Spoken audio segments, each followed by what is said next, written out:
자, 오늘 감사절입니다. 우리 말씀의 제목이 감사로 채우는 인생입니다. 성경에는 이 감사라는 단어가요 188번 나옵니다. 그러니까 100수십 번을 성경이 뭐라고 말하고 있냐면 감사해라 이렇게 말하고 있습니다. 그리고 그 말이 감사하라는 말이 다 명령형이에요. 감사하세요가 아니라 감사하라. 제가 여러분에게 말씀을 드리면 이렇게 말하는 거예요. 집사님, 이근행 집사님 감사하세요. 이렇게 성경이 다 우리에게 하는 말이 감사해라. 신자가 감사해야 될 걸로 그렇게 생각합니다 정도가 아니라 감사해라 라고 명령하는 거예요. 그게 100수십 번 넘게 감사해라 감사해라 라고 말하고 있어요. 누구에게 감사하라는 말일까요? 선생님? 부모님? 좋아요. 그것도 좋아요. 계절 따라 절기 따라 인사하는 거 좋습니다. 그러나 성경에서 말하는 감사의 최고의 대상은 하나님이십니다. 믿으십니까? 여러분 마음에서부터 하나님 앞에 감사하는 마음이 항상 넘쳐나야 되는데요. 그 내용은 뭐예요? 오늘 본문 136편을 보니까 하나님께서 우리에게 베풀어 주신 것을 기억해서 감사해요. 별을 만들어 주신 것, 태양을 만들어 주신 것, 공기를 주신 것, 이런 것들을 다 감사해서 기억해서 감사하래요.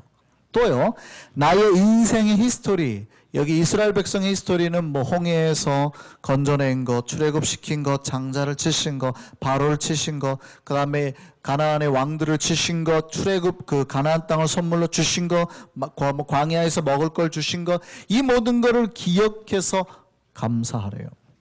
이걸 오늘날 우리에게 그대로 대입을 해보면 날 낳아주신 것, 부모님 만나게 해주신 것, 미국에서 살게 하신 것, 지금 직장과 학교에 다니게 하는 것, 내 가족들 이렇게 만나는 것, 내 앞에 펼쳐진 모든 것, 먹을 거 주신 것, 나에게 행하신 모든 것을 기억해서 감사해라 라고 말하는 겁니다. 이거는 추수감사절을 맞은 우리에게도 그대로 적용이 됩니다. 1년 동안 우리에게 수많은 사건 사고가 있었겠죠. 그럼에도 거기서 지키시고 함께 하시고 먹이시고 인도하신 하나님을 하나하나 기억해내라는 거예요. 그동안에 무슨 일을 하나님이 해주셨나를 하나하나 기억해내라는 거예요. 그리고 감사하라라고 말합니다. 오늘 시편 136편의 감사의 구절에 모든 구절이 제가 다 읽었잖아요. 우리가 그 구절을 잘 생각해 보세요. 모든 구절이 뭘로 끝나요? 여호와께 감사하라. 그 다음에요. 그 인자하심이 영원함이로다. 하나님 앞에 감사하라. 그 인자하심이 영원합니다. 모든 시편 136편의 구절에 이 말이 나와요. 우리가 감사해야 될 게 여러 가지가 있지만 우리가 지금까지 살 수 있었던 거, 이렇게 버틸 수 있었던 거는 사실은 그동안에 우리가 1년 동안 죄를 안 지어서, 우리가 1년 동안 분을 안 내고, 우리가 1년 동안 잘 참아서가 아니에요. 사실은 하나님께서 참아주셨어. 하나님께서 인자와 자비가 많으셔서 우리가 죄를 짓고 문제가 있는데도 불구하고 하나님께서 참아주셔서 우리가 지금까지, 우리 자녀가 지금까지, 우리 가족과 직장과 학업과 모든 것이 지금까지 잘 지켜올 수 있었다는 거죠. 하나님의 인자하심을 생각하고 감사하라. 우리가 죄를 범하고 잘못을 해도 하나님께서 우리 죄대로 다 갚지 않으셨다는 말씀이에요. 하나님께서 인자하심으로 우리 예수를 만나고 구원을 받게 하셨어요. 그 인자하심이 영원하니까 그 인자하심으로 우리가 1년을 지내올 수 있었다는 거예요. 그러니 하나님 앞에 뭐 해래요? 감사하라. 신자는 예수 믿는 사람을 다른 말로 바꾸면 이렇게 바꿀 수 있습니다. 감사하는 사람. 데살로니가전서 5장 18절 보면 그렇게 되어 있어요. 범사에 감사하라. 이 범사라는 말은 항상이에요. 항상. Every day 아니면 always도 괜찮아요. Every moment. 모든 순간에 항상 감사하라. 그러니까 나에게 닥쳐진 모든 순간에, 범사라는 말은 그거거든요. 모든 일에. 그러니까 나에게 닥쳐진 좋은 일, 나쁜 일, 슬픈 일, 기쁜 일. 나에게 닥쳐진 모든 일에 감사하는 사람이 신자란 뜻이에요. 이것이 우리를 향한 하나님의 뜻 그랬거든요. 하나님의 뜻. 그러니까 그 얘기는 우리가 하나님의 뜻대로 산다라고 하는 거는 날마다 우리가 감사하며 사는 것이란 말이죠.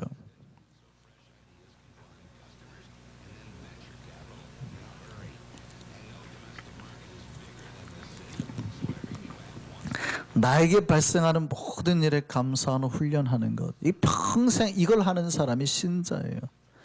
성 어거스틴이 그런 말을 했습니다. 어거스틴이 고린도전서 13장 13절 말씀에 믿음, 소망, 사랑 세 가지가 항상 있어야 된다고 바울이 그러잖아요. 이 말씀을 딱 하면서 어거스틴이 그랬습니다. 만약에 나에게 한 가지를 더 더하라고 한다면 우리에게 있어야 될 거 영원히 지속되는 게 믿음, 소망, 사랑인데 만약 나에게 한 가지를 더하라고 한다면 나는 감사를 더하겠습니다. 이런 말을 했어요. 그러니까 신자에게 중요한 게 믿음, 소망, 사랑도 중요하지만 거기에 버금갈 만큼 중요한 게 있는데 그게 바로 감사라는 거예요. 신자의 삶의 감사가 그렇게 중요하다는 거예요. 항상 감사. 어떠한 경우에도 감사. 할 수 있을까요? 지금 우리 자녀가 교통사고가 났다는 소식을 들었어요. 그 순간에도 감사가 나올 수 있어요? 내 남편이 갑자기 암이 걸렸다는 소식을 들었어요. 근데 그 순간에도 감사가 나올 수 있냐고요. 근데 성경 우리에게 굉장히 어려운 부탁을 하거든요. 항상 모든 일에 범사에 감사를. 이게 신자래요. 우리를 향한 하나님의 뜻.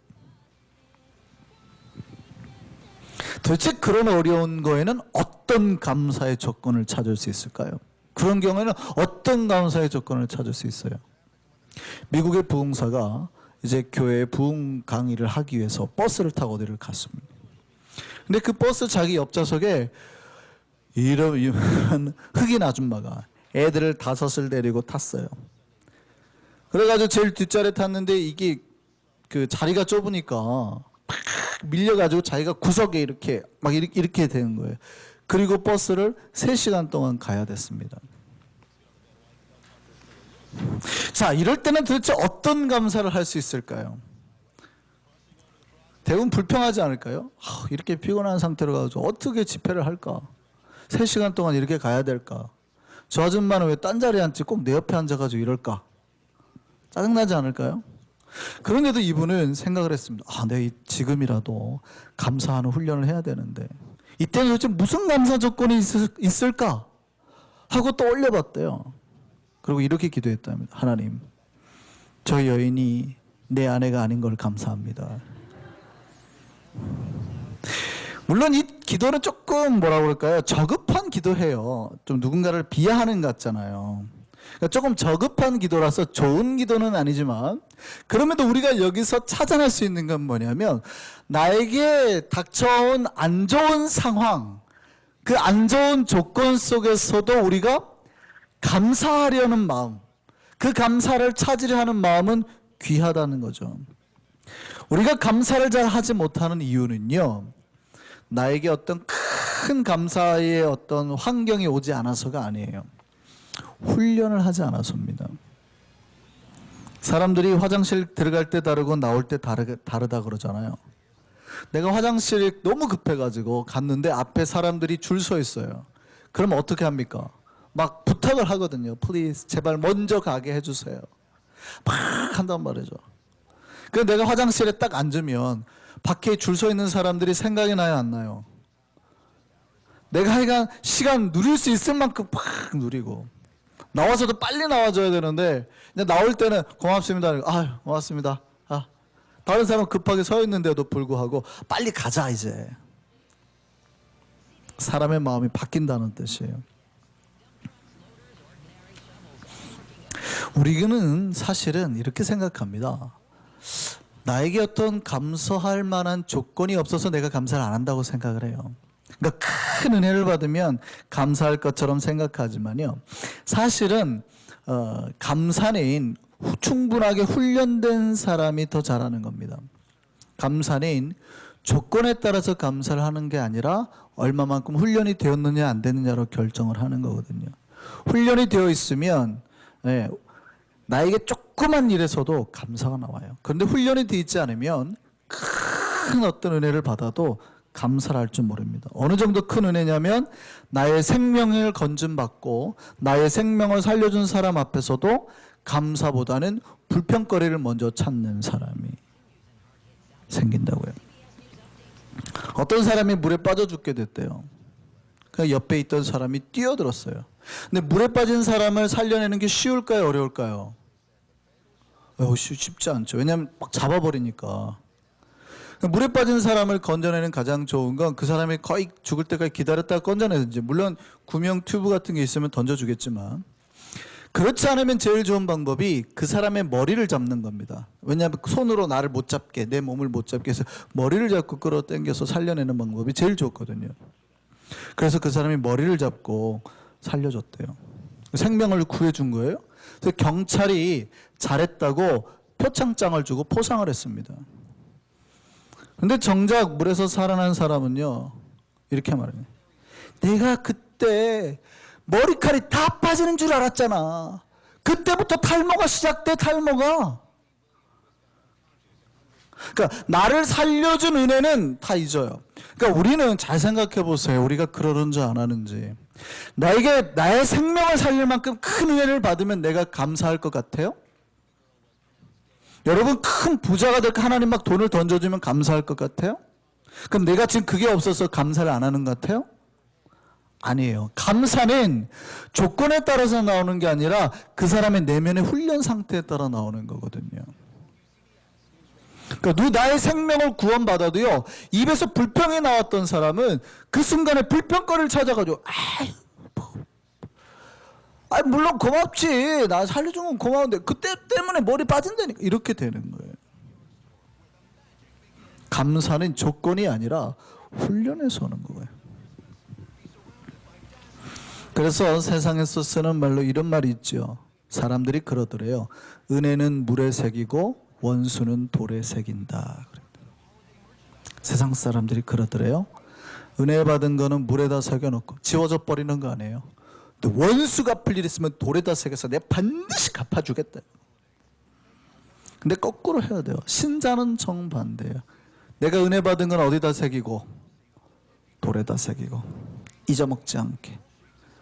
혹시 나를 잘못한 사람은 어디다 새기고 물에다 쓰고 지워지도록.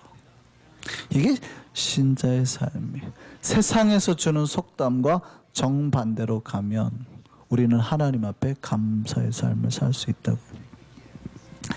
감사는 제가 훈련이라고 그랬잖아요. 무슨 훈련이냐면 그 사람의 내면의 훈련이에요. 내면의 훈련. 그러니까 인격의 훈련이죠. 그게 성품의 훈련입니다. 그래서 그 사람이 얼마나 괜찮은 사람인가를 측량할 수 있는 측량자, 룰러와 같은 거예요. 여러분, 공자 아십니까? 동양에 가면 그 유교를 창시한 공자라는 분이 있죠. 그분이 그렇게 말을 했습니다. 내가 가장 싫어하는 인간상이 있는데 인간상 네 부류가 있다. 내가 가장 싫어하는 스타일의 사람, 네 스타일. 첫 번째 사람은 뭐냐면 다른 사람이 망했는데 좋아하는 사람. 이런 사람 싫다. 문제가 있다는 거예요. 다른 사람이 망했는데 실패했는데 기뻐하는 사람.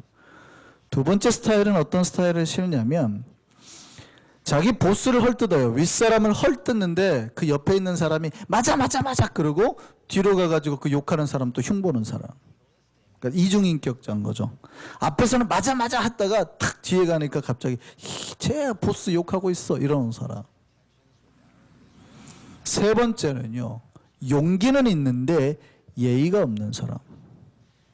자신감은 넘치는데 함부로 하는 사람이죠. 그 내가 할게, 내가 이러는 사람. 네 번째 사람이 뭐냐면 은혜를 받았는데 원수를 갚는다. 즉 감사할 줄 모르는 자라고 했습니다.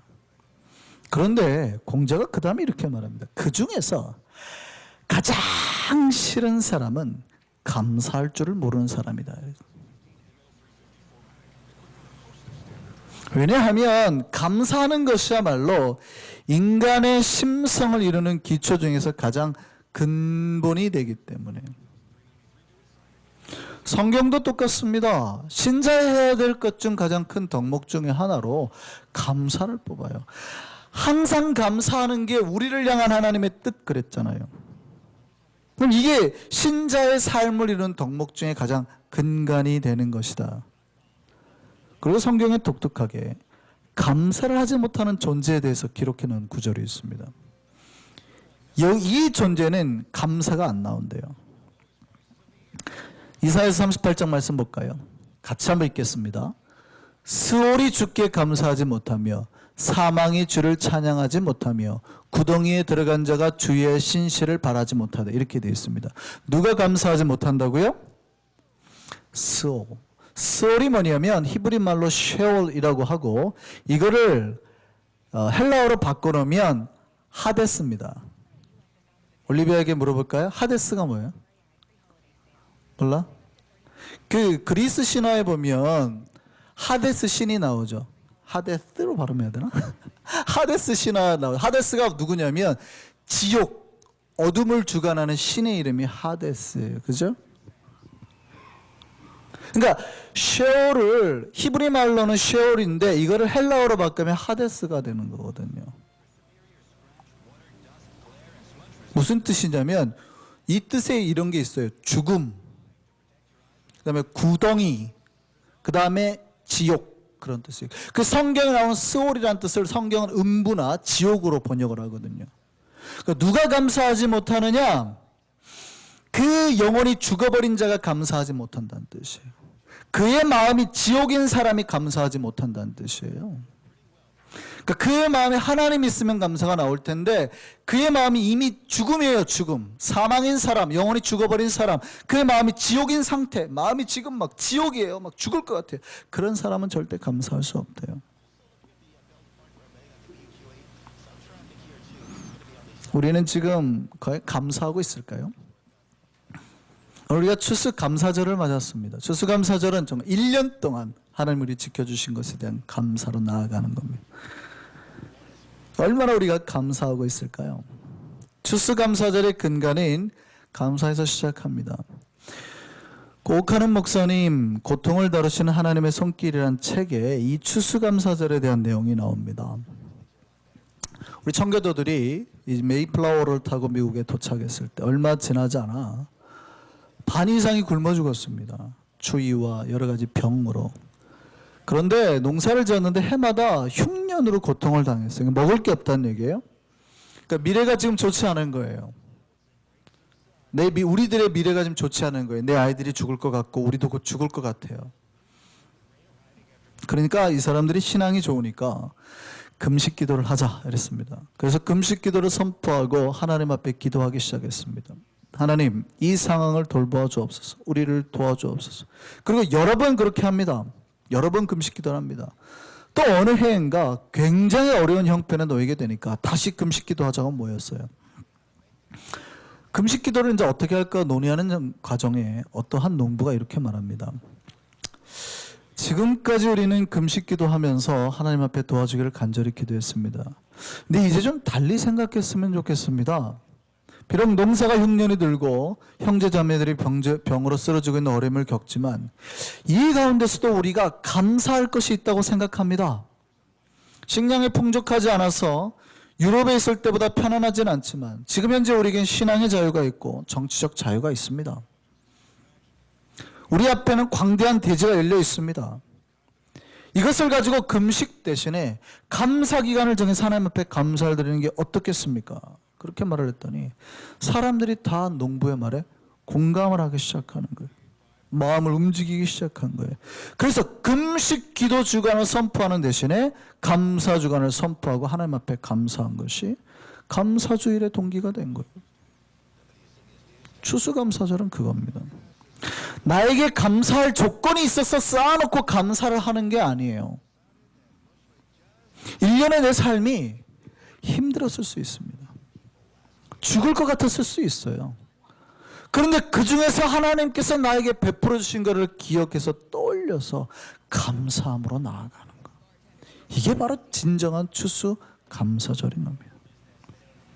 감사절은 감사하는 날입니다. 오늘 시편 136편이 몇 절로 되어 있다고요? 총 26절로. 근데 읽으시면서 다 여러분 파악하셨어요? 26절이 다 뭘로 이루어졌어요? 빛을 주신, 밤을 주신, 우리를 구원하신, 막 설명하더니 그 여호와께 뭐 하래요? 감사하라. 그 다음에 그 인자하심이 영원하미로다. 다 그렇게 돼 있어요. 여호와께 감사하라. 그 인자하심이 영원합니다. 26절 중에서 한 절이라도 감사하라는 말씀이 빠졌습니까? 안 빠졌습니까? 보통 시를 쌀 때는 서문을 쓰는 경우가 많거든요. 여호와 하나님이여 우리의 찬양을 받아주옵소서 이렇게 하고 보통 시를 쓰거든요. 노래를 할 때. 이 찬양은 그렇게 하지 않았죠. 모든 구절이 감사하라 그 인자하심이 영원하다. 26절을 다 한 절도 빠지지 않고 꽉꽉 감사하라로 채우고 있다고요. 그 이유는 어느 한 절도 이 감사를 뺄 수 없다고 생각한 까닭입니다. 이것이 신자의 인생이어야 합니다. 우리 인생 속에서도요, 단 한순간도 감사가 빠져서는 안 됩니다. 우리 앞에서 오늘 영상 봤습니다. 하루가 몇 초래요? 86,400초래, 그죠? 그렇다면 우리의 마음을 초단위로 쪼개서 하나님 앞에 감사의 마음을 쏴보낸다면 86,400번의 감사를 쏠 수 있는 시간이 된다는 거예요. 하루가 우리 하나님 앞에 감사를 쏠 수 있는 기회의 찬스가 86,400번이 있었다는 거예요. 그럼 오늘 하루 동안에 우리가 하나님 앞에 몇 번의 감사를 쏴서 올렸을까요? 10분의 1인 8,000번이요? 100분의 1인 800번이요? 1000분의 1인 80번이요? 만분의 1인 8번이요? 우리가 만분의 1이라도 하나님 앞에 지금 하루 동안에 8번 감사했습니까? 신자의 삶은 항상 모든 것에서 감사한다고 하는데 우리는 만분의 1이라도 하나님 앞에 감사를 하고 있냐고요, 오늘 하루에.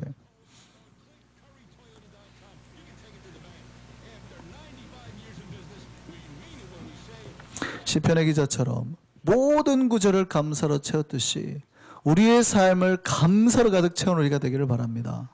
우리 입술의 불평은 떠나가기를 원합니다. 정말 감사로 가득 채운 인생을 살아서 하나님 앞에 기쁨과 감사와 영광으로 나아가는 우리 모든 한성교회 교우들 되시기를 소망합니다. 주님만 내게 주